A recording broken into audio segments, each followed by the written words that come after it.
Lo que espero es que al observar tu vida, reconozcas todas esas áreas donde Dios ha obrado continuamente para hacerte débil. Es un gran privilegio para mí estar aquí con ustedes, y siempre es una responsabilidad solemne enseñar acerca de la oración. Enseñar sobre la oración puede ser algo difícil, porque a veces podemos presentarnos de un modo que no corresponde a la realidad, como si lleváramos una fachada de grandeza, cuando en verdad no es más que fachada. En mi propia vida, la oración ha sido muy importante, pero siempre me he considerado relativamente débil en la oración. Y hay algo que recuerdo con constancia. Hay un solo héroe en esta historia, y ese héroe es Jesucristo. No existen grandes hombres de Dios ni grandes hombres de oración. Solo existen hombres diminutos, débiles y poco fieles, de un Dios grande y misericordioso que les ha concedido gracia. Por favor, recuerden esto siempre. Un solo héroe en esta historia, Jesucristo. En unos minutos voy a leer algo y luego pasaré al Evangelio según Lucas. Deseo leer algo de los cánticos del siervo, que nos revelan mucho acerca de la persona y la obra de Jesucristo. Seguimos a Cristo en un mundo que lo ofende y lo niega. Pero si este material te fortalece en tu fe, suscríbete. Leeré un solo versículo en el capítulo 42. He aquí mi siervo, a quien yo sostengo. Jesús es Dios encarnado, Dios hecho hombre. Pero en el hacerse hombre dejó a un lado muchas de las prerrogativas de su deidad.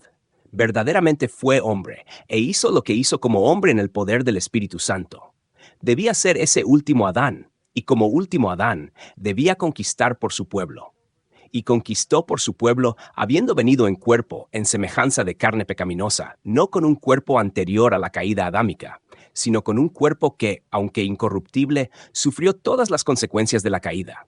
Debilidades, dolor, sufrimiento, tristeza, capaz de ser tentado, y sin embargo, se dice que Dios lo sostuvo. A menudo tememos pensar así por los muchos ataques a su deidad, pero vemos que fue hombre y que Dios lo sostuvo, que lo tomó de la mano, que el Espíritu lo capacitó. Necesitábamos, habiendo tenido un padre que cayó a Adán, un hermano que pudiera vencer, alguien verdaderamente hombre. Y ese fue Jesucristo. Isaías 42. 1. Debemos mantener esto en nuestra mente cuando entramos en los evangelios y contemplamos su vida de oración. Él no oraba simplemente porque fuera espiritual, ni oraba solo para mostrar devoción. Oraba porque necesitaba orar. Necesitaba la oración porque debía vencer como el último Adán. Debía vencer como carne de nuestra carne y hueso de nuestros huesos, echando mano de nada más que de la fuerza de su Padre y del poder del Espíritu Santo. De esa manera puede ser nuestro ejemplo, puede ser nuestro modelo. Tu problema nunca es, que seas demasiado débil. De hecho, lo que Dios hace en nuestra vida desde el momento en que nacemos de nuevo hasta el momento en que morimos es trabajar constantemente para crear debilidad en nosotros. El problema no es que seas débil, sino que no sabemos cuán débiles somos, y ese reconocimiento de debilidad nos impulsaría a la oración, tal como el ser verdaderamente encarnado impulsó a nuestro Salvador a orar. Lucas 11. 1. Cuando llegamos al capítulo 11 del Evangelio según Lucas, versículo 1. Sucedió que, mientras Jesús oraba en cierto lugar, cuando terminó, uno de sus discípulos le dijo, Señor, enséñanos a orar, así como también Juan enseñó a sus discípulos. Me resulta asombroso que en ningún lugar se acerquen al Señor para decirle, enséñanos a expulsar demonios. Nunca le dicen, enséñanos a predicar. Nunca le piden, enséñanos a caminar sobre el agua.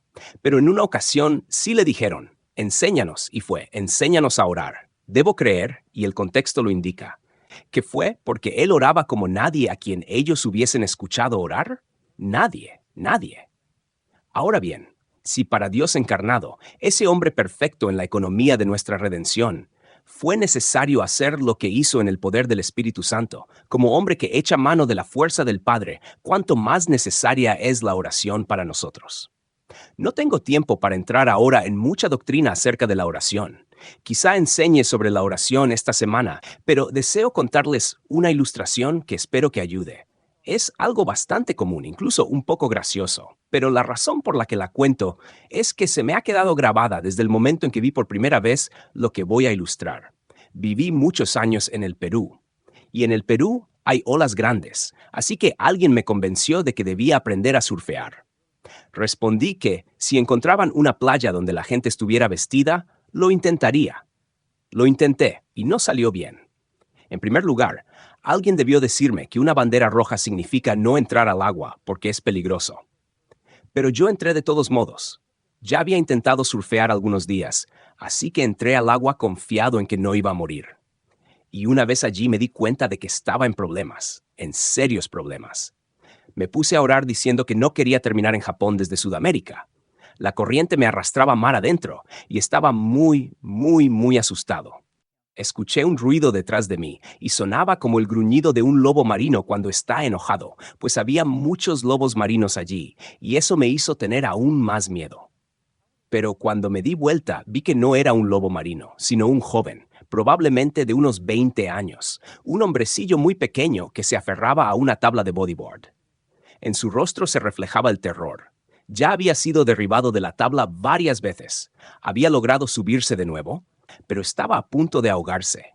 Estaba aterrorizado y pensé en tomar mi tabla, acercarme y sujetarlo. Pero algo me detuvo, porque recordé todas las historias que había oído. Yo era el doble de grande que él, pero si me agarraba podía hundirme y matarnos a los dos. Entonces busqué a unos surfistas que realmente sabían lo que hacían. Les rogué que lo ayudaran, y cuando se acercaron al joven vi sus rostros. Eran hombres experimentados, atletas fuertes y excelentes surfistas, pero se notaba miedo en ellos. Les llevó entre 20 y 30 minutos lograr llevar al muchacho hasta la orilla. Ahora quizás se pregunten por qué cuento esta historia. Quiero que piensen en algo. Yo era probablemente 4 o 5 veces más fuerte que aquel muchacho, y todos esos hombres eran muchas veces más fuertes que él. Sin embargo, si 3 de ellos hubieran intentado sujetarlo sin actuar con mucha sabiduría, él habría podido aferrarse y hundirlos a todos. ¿Cómo podía alguien de menos de la mitad de mi tamaño arrastrarme a mí y a varios hombres más grandes? ¿Era su disciplina? No. ¿Era su valentía? No. ¿Era alguna fuerza de voluntad que le daba poder? No. Era el miedo. ¿Y de dónde provenía ese miedo? De la impotencia absoluta. El joven sabía que no tenía ninguna capacidad para sostener su vida, estaba por ahogarse.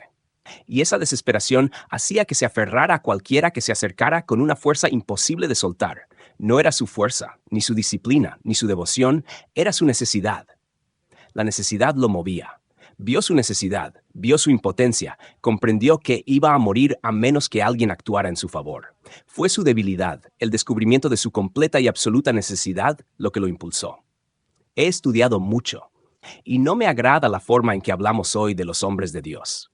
Me resulta nauseabundo oír expresiones como «es un gran hombre de Dios» o «ella fue una gran mujer de Dios». No lo creo. ¿Por qué algunas personas tienen vidas de oración inusuales? ¿Por su voluntad fuerte, su disciplina, su devoción, su piedad? No. Dejen de exaltar a los hombres. No lo creo. La razón es que vieron su necesidad. Se reconocieron como los más pequeños, los menos de todos, entendieron que no tenían nada, comprendieron que si Dios no obraba en su favor, todo era en vano. Eso fue lo que marcó la diferencia. Por eso no quiero que nadie vea a otro y piense, qué espiritual, qué admirable, qué elevado. No lo es. Y si alguien cree que lo es, no es lo que aparenta. Es la necesidad, es la debilidad. Es reconocer que nunca hemos hecho otra cosa más que fracasar por nosotros mismos, mientras que Él nunca ha fallado. Nunca ha fallado. Yo no puedo hacerlo todo, ni siquiera puedo levantarme de la cama. Pero Él puede hacerlo todo, y yo puedo hacerlo todo dentro del contexto de su voluntad cuando Él obra. Eso es lo que quiero que vean. Creo que lo que Dios hace en la vida de un hombre o una mujer no es conforme a lo que nosotros pensamos, sino que pasa décadas buscando una sola cosa: cultivar la debilidad, crear debilidad. Cada situación que se nos presenta, cada obstáculo que enfrentamos, desde la montaña más alta hasta la colina más pequeña, tiene el mismo propósito: convencernos de que no podemos, pero Él sí puede. Recuerden esto: Dios siempre usa al más pequeño, al despreciado, al débil. Así fue como derrotó a los madianitas, llamando a un joven que se escondía en un lagar, el hijo menor de la familia más pequeña de la tribu más débil. Aún con un ejército reducido, Dios lo consideró demasiado grande, y finalmente quedaron solo 300 hombres. Y aún entonces les dijo que guardaran las espadas, que solo llevaran cántaros de barro con fuego dentro. Así fue como se mató a Goliat, con un joven y unas piedras. Lo que espero es que al observar tu vida, reconozcas todas esas áreas donde Dios ha obrado continuamente para hacerte débil. Hokie Packer escribió un libro sobre la debilidad y en la introducción aparece un video suyo. Un anciano tan frágil que apenas puede subir unas escaleras y luego se sienta a escribir. Esa es la imagen, debilidad. Y por eso oramos. Esa es la razón por la que oramos. Consigue en Amazon esta edición, que es la versión más completa de la obra El progreso del peregrino. Viene enriquecida con ilustraciones, referencias bíblicas, una guía de estudio y un mapa del viaje espiritual hacia la ciudad celestial. En la descripción y en el comentario fijado te dejo el enlace y una muestra del libro. Además, si quieres descubrir por qué este clásico transformó a tantos cristianos, mira ahora este video, que es una reseña con los comentarios de Sujel Michelin, John MacArthur y Charles Spurgeon.